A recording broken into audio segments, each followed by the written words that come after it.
Alright guys, so here we're going to go over chapter 1. So as you can see, it talks about studying the state of our earth.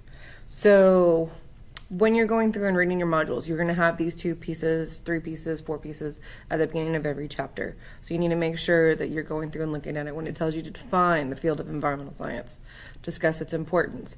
Those are the types of things you'll have to do in class as well as in your notes. So as you're reading, those are the things that if you've read it and you can't do those, go back, reread, go back, rewatch the video, things like that. Same thing with identify ways in which humans have altered and continue to alter our environment.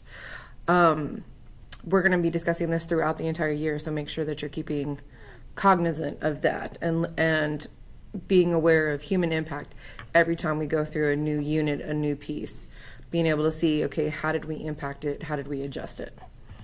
All right? So as we go through and we start to look at these different pieces, such as environment versus the science versus an ecosystem, when we start to talk about environment, this is going to be anything that's biotic, abiotic interactions. Going to be very similar to an ecosystem. But your environment can also be your bedroom, which is going to be predominantly abiotic factors such as your bed, your couch, your whatever's in your bedroom, you know. That's your environment. Our classroom is an environment. So it's a more looser sense of the term. An ecosystem is more of a biological type of term of how organisms and soil, trees, plants, things like that. And then when we talk about environmental science, we're going through and looking at all those interactions, whether it is the environment of a corporate building and its impact on the streets around it, or we're talking about an ecosystem and the amount of logging that's done there. That's where these pieces start to overlap and intertwine with each other. Now, when we talk about biotic, this is going to go back to and start to look at your living organisms versus abiotic as your non-living. Environmentalists, they're going to be the ones that are trying to change policy. Environmental studies are going to be the things done in order to help. And typically an environmentalist will do an environmental study in order to push and educate the general population. Now, when it comes to environmental science, this is the benefit of your course. It covers everything. So from chemistry to biology to physics. As you can see, it's going to have some toxicology. And it's going to have, so at the collegiate level, this could go into geology. This is also going to go into sociology. It's going to go into economics, government, law, geography. It is basically the culmination of all your courses that you've taken thus far. So when I say this class is really crucial, if you push when you get at the collegiate level, you can try and talk to your professors and say, or your dean and say, is there a way that I get credit? So once I've got your 3 or higher on this AP exam, asking for your credit either from the science realm or from the social sciences. And that's a part of being able to push for that. And speak for yourself. Be your own best advocate. All right? So that's one of the things that we will actually be culminating everything you've learned thus far, and maybe if you're a junior, stuff that you will learn next year, especially in government and economics. Now, this is a given. Most of us understand it. Most of us know that we impact. So we don't just impact ourselves, we impact other species, and we'll see that all throughout this. Again, here's those pieces that you need to make sure that you're paying attention to in module number 2. Indicator. An indicator means something that will tell you or shows what's going to happen. So if this happens, this is the response I'm going to see from it. We see this a lot with organisms. We'll see this a lot with environments. We'll start to see how there's certain things that we can start to tell that stuff is not the way it should be. And then sustainability. If something's going to sustain, that means it's going to stay at a certain level. Sustainability doesn't necessarily mean thrive. It means it can keep going, kind of like you guys. If you're like, I'm working on 4 hours of sleep. I'm awake. Am I the best awake I can be? No. But I'm awake. And so that ties into sustainability.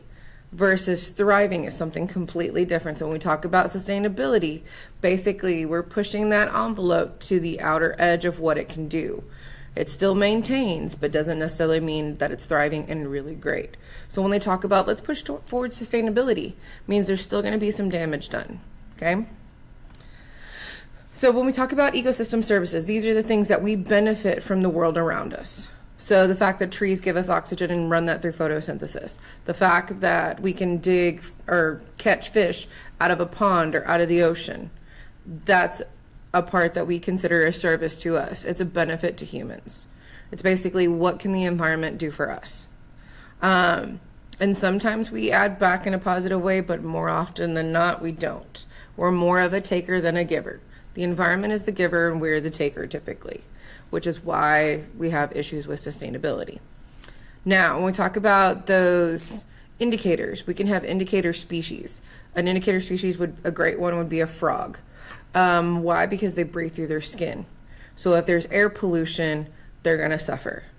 If there's water pollution, they're going to suffer. So if you start to see that those things start to go away, we know that that environment is under stress. Same thing if we go through and we look at certain forests. There's certain trees that are more susceptible to changes.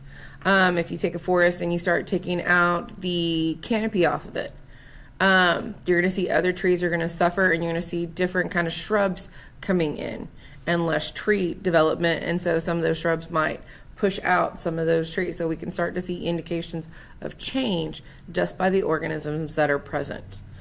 So that's where we start to talk about an environmental indicator. If we're talking about the development of a brand new environment, so the fact that we went from rocks to seeing lichens on the rocks. So you may remember this back from biology. That's when you start to have primary succession or secondary succession, depends on the situation and the amount of devastation. But typically when you start to see lichens and mosses hitting the area, that's an indicator that that area is trying to be the starting point of life. So that's kind of one of the pieces to work off of on that one. So there's a few that you can take a look at of different environmental indicators. It's also in your textbook. So as we said, there's other indicators that tend to hit us from the human perspective. So if we start to look at the fact of food production, all of a sudden now we were able to make X amount of crops and we're not. So we'll talk about this further on in the year when we start to talk about areas like aquifers and the Midwest with the Ogallala. The Ogallala was an aquifer that a lot of people used in Kansas in order to do a lot of farming, which is one of the biggest areas in the U.S. that we do farming. The Ogallala is drying up. So if it dries up, we can't water those farms. And if we can't water those farms, the yield of food is down. Price of food goes up. So for us, as those environmental indicators start to happen, we start to feel it in our pocketbooks and in the way we live. We'll get more into when we start to talk about temperatures and how our CO2 emissions from vehicles and factories and other industrialized pieces started to play a factor. So our industrial revolution, big impact on the world as a whole. Human population keeps rising, and we'll talk about that here in a minute. As it keeps escalating and keeps increasing and increasing. Well, if there's more people, then there's more demand on resources, which means those environmental services get stressed even more, get used even more. And so it becomes more of a complication, if you will. All right, so biodiversity. That's how different things are. Now, there's different levels of biodiversity. Okay, so as it says on the genetic level, means within a population, so amongst humans, we have genetic biodiversity. But if we go between species, means in a given area, if we have high biodiversity, means there's not just two species.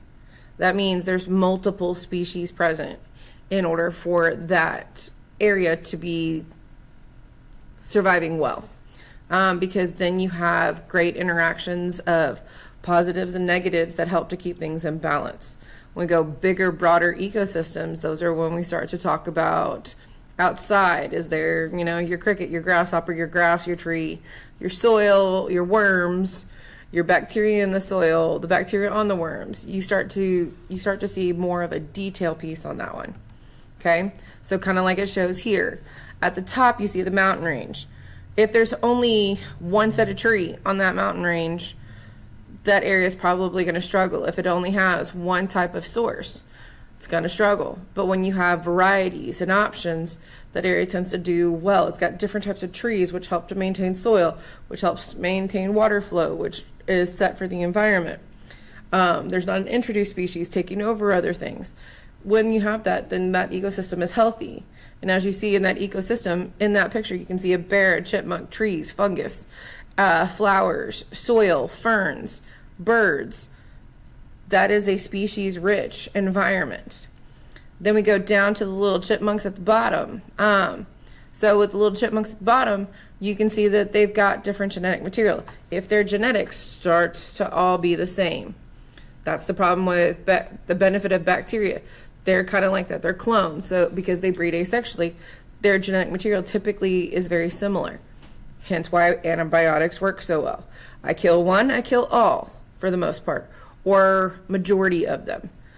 Enough to where your immune system can kick in and start to do what it needs to do.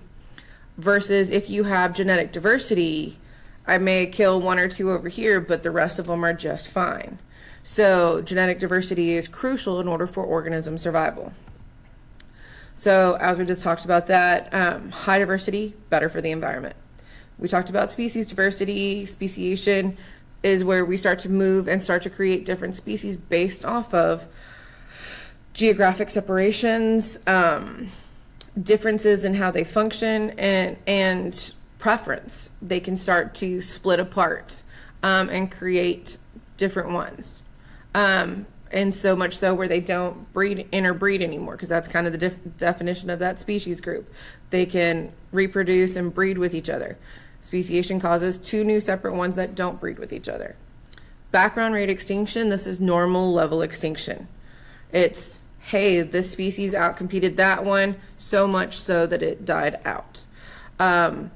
Unfortunately for humans, we have increased organisms dying out. So then when we force it, like by cutting down a forest, that's not background rate extinction. That's us that did it. Okay? And so when we talked about our ecosystem diversity, when we talk about food production, that's important. We've got to be able to feed people. So that's an indicator of how the earth is doing. As you can see, our grain production increased, and that's because our populations on the globe increased. So we had to find ways to do so, whether you're in a first world or a third world. Surface temperatures. So when we start to talk about us and what we've done, anthropogenic means we've done it. Okay? Anthropogenic issues are human-derived issues. One of the biggest one is our contribution to CO2 and the greenhouse gases. And as we look at greenhouse gases, we can see that they're basically like a blanket that heats up the earth. And as we get hotter, then we have less water availability because it's trapped in the atmosphere and it's not coming down as rain. So then we have water shortages, which means we have food shortages. And there's going to be a certain carrying capacity that we have. As you can see, Earth's temperatures, global surface temperatures, start to change as CO2 emissions go up because, like I said, it traps it like a blanket. Our human population is definitely on the rise. Just a few years ago, we were at in the 6 billions. Now we're up to 7.2, and as you can see, we're projected to hit all the way up to 10.5. But there's a question that if we can even sustain that globally without mass war and other situations. So as we do, we're going to go through and we're going to deplete resources. Key ones like fossil fuels, that they're limited. We don't have a bunch of them, so we're going to tend to use them up pretty quickly. So that's where we try to come up with alternative ones, aka your bacteria-based ones, in order to try and create fuels that we can use for vehicles, or use things such as hybrid vehicles, hydrogen vehicles, things like that that are readily available. Now, if you look at patterns in consumption, developed countries, aka US, is going to be a higher consumer. Versus your third world countries like sub-Saharan Africa are going to have a different pattern of consumption. And as we talked about sustainability, how much can we survive? And the issue is going with a sustainability development instead of going through and plundering those resources. All right? So got to make sure that we do things that are necessary. Last but not least is knowing your ecological footprint. What did you do? How much impact do you make? Do you try and conserve? So, scientific method, you can go over that.